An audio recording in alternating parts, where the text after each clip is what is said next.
아버지는 대기업 임원으로 능력 있고 건강한 분이셨어요. 어머니가 돌아가신 후 한동안 혼자 지내셨지만 주변에서 하나같이 어린 나이에 재혼해야지 라며 선자리를 열심히 알아봐 주셨죠. 아버지께서 아직은 괜찮으라고 말씀하셔도 주위에서는 이번에 놓치면 정말 아깝다니까요 라며 들들 볶으셨습니다. 그러다 어느 날 아버지는 뜻밖에도 볼링 동호회에서 만난 30대 초반의 여성에게 푹 빠지신 겁니다. 보기에도 인상이 부드럽고 사랑스러워 보이는데 애교는 또 얼마나 많은지요. 그분은 아버지가 말 한마디만 해도 손뼉을 치며 어머 너무 재밌으세요 하며 웃어주시고 세련된 옷차림에 능청스러운 유머까지 갖추셨죠. 아버지는 어느새 완전히 콩깍지가 씌어서 손끝 하나도 안 닿게 굴고 한마디만 건네도 얼굴이 환해지셨어요. 그렇게 두 분이 재혼을 결심하셨을 때 저도 솔직히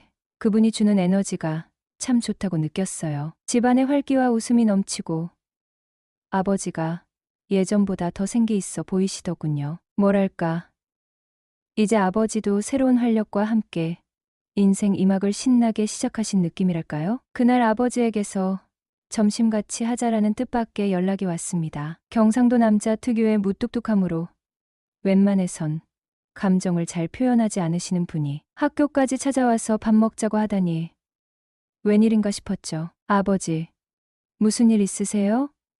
하고 묻자 아버지는 힐끔힐끔 저를 살피더니 괜히 목소리가 작아지셔서 고개를 돌리시더군요. 어여들어와서 서로 인사부터 나눕시다 하면서요. 그러자 문이 열리더니 한 여자가 살포시 들어와서는 환하게 웃으며 내가 호준이구나. 안녕.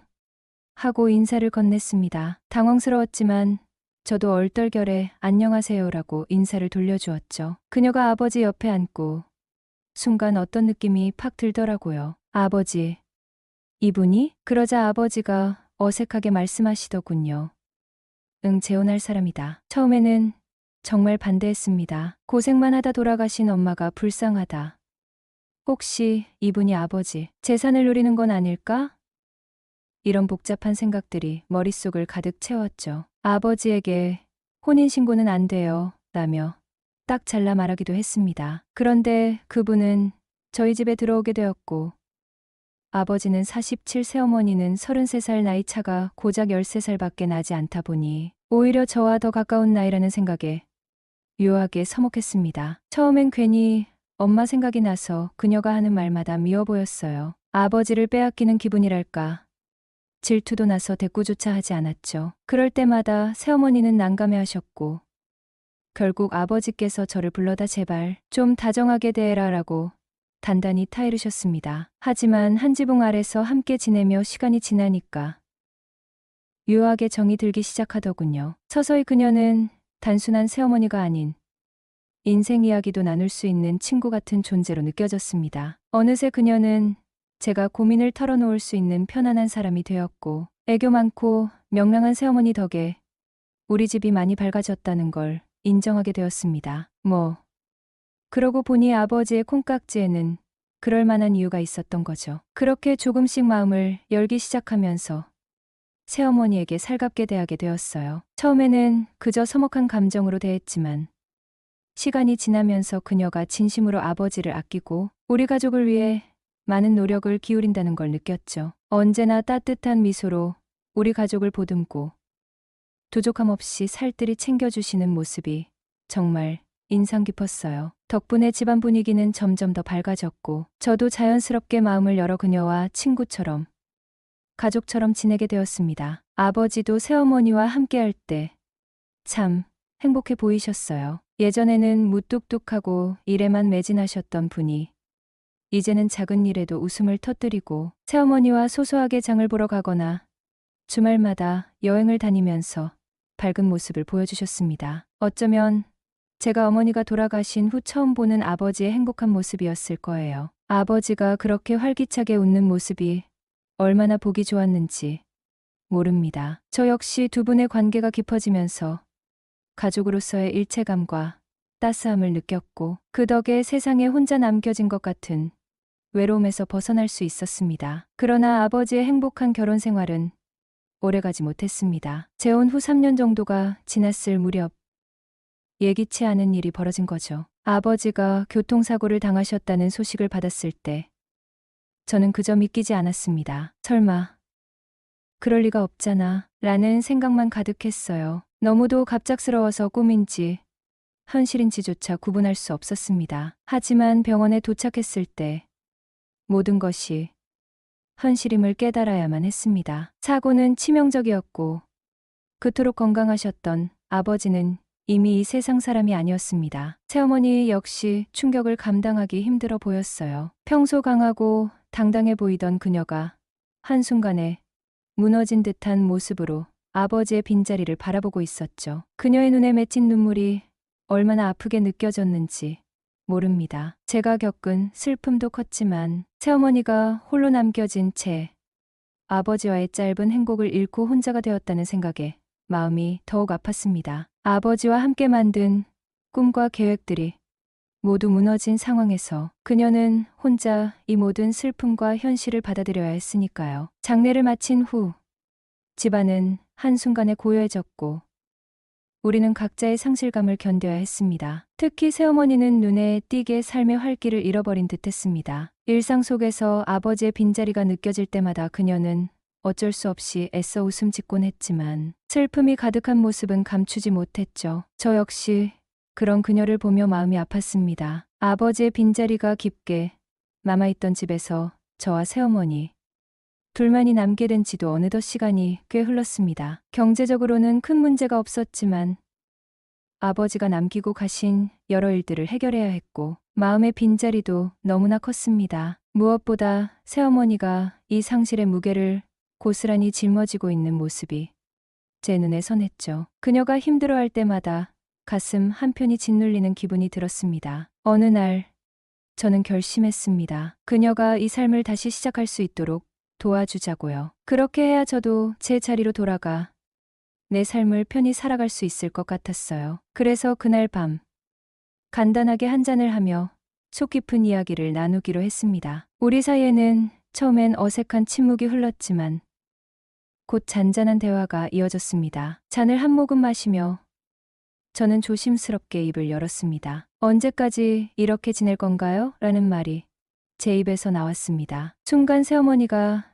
잠시 놀란 듯 저를 쳐다보더니 이내 깊은 한숨을 쉬었습니다. 그녀의 눈빛은 어딘가 허탈하고 외로움이 가득했어요. 그녀는 잠시 고개를 숙였다가 다시 저를 보며 말했습니다. 호준아, 정말 힘들다. 그녀의 목소리는 떨리고 있었고 눈에는 눈물이 고여 있었습니다. 가슴이 뭉클해졌습니다. 제가 여태껏 보아왔던 밝고 당당한 모습과는 너무나도 다른 모습이었죠. 그 순간 제 안에서 뭔가가 꿈틀거리는 걸 느꼈습니다. 아버지를 대신해 이 사람을 지켜줘야겠다는 생각이었습니다. 저는 손을 내밀어 그녀의 등을 조심스럽게 토닥였습니다. 괜찮아요. 제가 있잖아요. 앞으로는 저만 믿으세요. 라는 말을 건네자 그녀는 놀란 듯 저를 바라보았고 눈물을 흘리면서도 작은 미소를 지어 보였습니다. 서로가 서로에게 위로가 되던 그 순간 비로소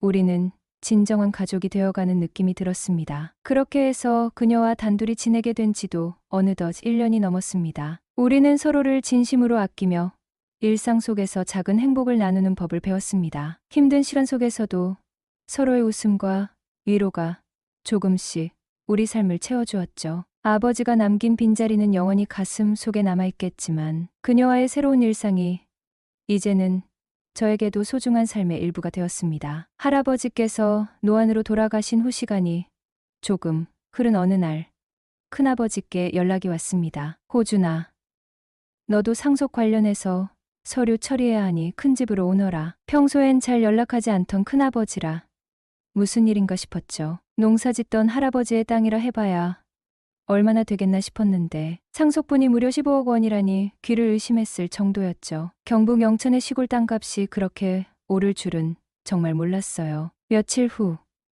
친구들과 모임이 있어 오랜만에 술 한잔하며 신나게 놀았습니다. 1차로 횟집에서 시작해 2차로 칵테일바에 들러 맥주를 한잔하면서 친구들과 이런저런 얘기를 나누었죠. 부어라 마셔라 하다 보니 새벽이 가까워졌고 한 친구가 갑자기 나 집에 일이 좀 생겨서 먼저 간다 며 자리를 뜨더군요. 덕분에 다들 아쉬운 마음으로 일찌감치 모임을 정리하고 저도 집으로 돌아왔습니다. 문 앞에 다다라 초인종을 누르며 아줌마, 저예요.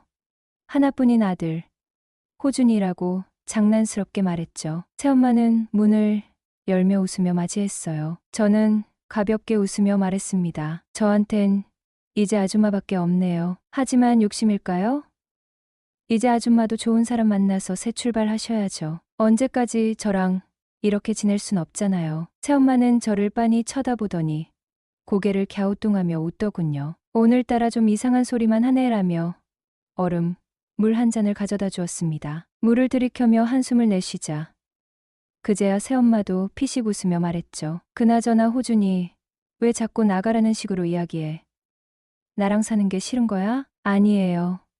그럴 리가요. 다만 아직 젊으시잖아요. 라고 웃으며 받아쳤지만 그 순간 마음 한편에 묘한 감정이 스치더군요. 이렇게 날 곁에서 돌봐주는 사람은 이제 정말 아줌마밖에 없구나라고요. 이야기가 조금 이어지다 그녀가 문득 제안했습니다. 호준아, 우리 기분도 풀 겸 노래방 가볼래? 저는 바로 동의했고 우리는 둘 다 흥이 오른 상태라 노래방에서 온갖 신나는 곡들을 부르며 한바탕 뛰어놀았습니다. 그러다 분위기를 차분하게 바꾸려고 제가 현철과 이소라의 그대 안의 블루를 선곡했어요. 서로 눈을 마주치며 조용히 듀엣을 불렀습니다. 노래가 절정으로 치달을 때쯤 새엄마가 제 손을 덥석 잡더군요. 순간 어색함도 잠시 그녀의 진심, 어린 눈빛이 느껴졌습니다. 그날 이후 그녀의 태도는 사뭇 달라졌습니다. 저를 향한 눈빛이 조금 더 깊고 진지해졌고 어느 날은 이런 말을 꺼냈습니다. 호준아, 할아버지 재산을 상속받고 나면 우리 해외로 나가서 새 출발하는 건 어때? 나 평생 너와 함께 살고 싶어. 그 순간 마음이 복잡해졌습니다. 그녀는 아버지의 아내이기도 했지만 제게는 이제 가장 가까운 사람이기도 했습니다. 새 출발을 함께 한다면 어떤 새로운 삶이 열릴지 이제는 진지하게 고민해 볼 시점이 된 것만 같았습니다. 안녕하세요. 저는 24살 대학생입니다. 제게는 새엄마가 한 분 계신데 그녀는 제가 20살 때 호랍이었던 아버지와 14살의 나이 차이를 극복하고 결혼하셨습니다. 솔직히 처음엔 좀 복잡한 감정이 들었습니다. 아무리 이해하려 해도 아버지를 낯선 사람에게 빼앗겼다는 느낌이 들었고 그로 인해 새엄마와 저는 서로에게 어색하고 불편한 존재였습니다. 아버지 앞에서는 그렇게 다정하던 그녀가 저와 단둘이 있을 때는 말도 거의 없었고 둘 다 자리를 피하려고만 했습니다. 마치 두 사람 사이에 제가 불청객이라도 된 듯한 기분이 들어 결국 저는 서둘러 군에 입대해버렸죠. 군대에 있을 때 갑작스럽게 아버지가 돌아가셨습니다. 복잡한 감정 속에서 상실감을 추스르는 중에도 저는 아버지를 생각하며 힘들겠지만 새엄마와 어떻게든 잘 지내려 노력해보기로 결심했습니다. 그러나 아버지가 돌아가신 후 그녀는 조금씩 저에게 의지하기 시작했습니다. 매달 저에게 돈을 요청했고 솔직히 그 돈이 아깝다거나 불편한 건 아니었습니다. 아버지가 얼마나 사랑했던 사람인지 알기에 도울 마음은 충분했죠. 다만 문제는 그녀가 자신의 삶을 새롭게 꾸리기보다는 마치 저만 바라보며 의지하려는 듯한 모습을 보인다는 점이었어요. 저도 젊고 미래가 불안정한데 그 부담이 점점 커지다 보니 한 번은 참지 못하고 소리를 지른 적이 있습니다. 왜 나한테만 이러세요? 나도 너무 힘들어요. 라고요. 그때 그녀는 조금 울먹이며 이렇게 말했습니다. 난 지금 이 생활이 정말 좋아. 너랑 평생 같이 살고 싶어. 순간 여러 감정이 스쳐갔습니다. 그녀도 얼마나 외롭고 불안했을까 생각하니 안쓰러운 마음이 들었고 결국 우리는 서로의 상처를 위로하며 함께 살기로 했습니다. 시간이 지나면서 우리는 한층 가까워졌습니다. 서로의 고충을 이해하고 때론 가족처럼 위로하며 지냈습니다. 그런데 최근 주변에서 들려오는 이상한 소문들이 마음을 무겁게 합니다. 새엄마와 저 사이에 뭔가 있다는 식의 터무니없는 소문들이 돌기 시작했거든요. 저는 그저 아버지를 사랑했던 사람을 돕고 싶은 마음뿐인데 세상은 왜 이렇게 삐뚤게 볼까요? 이런 오해들이 스트레스가 되기도 하지만 그래도 흔들리지 않고 서로의 버팀목이 되어주고 싶은 마음은 여전합니다. 그렇기에 오해와 편견 속에서도 어떻게 지혜롭게, 당당하게 이 관계를 유지할 수 있을지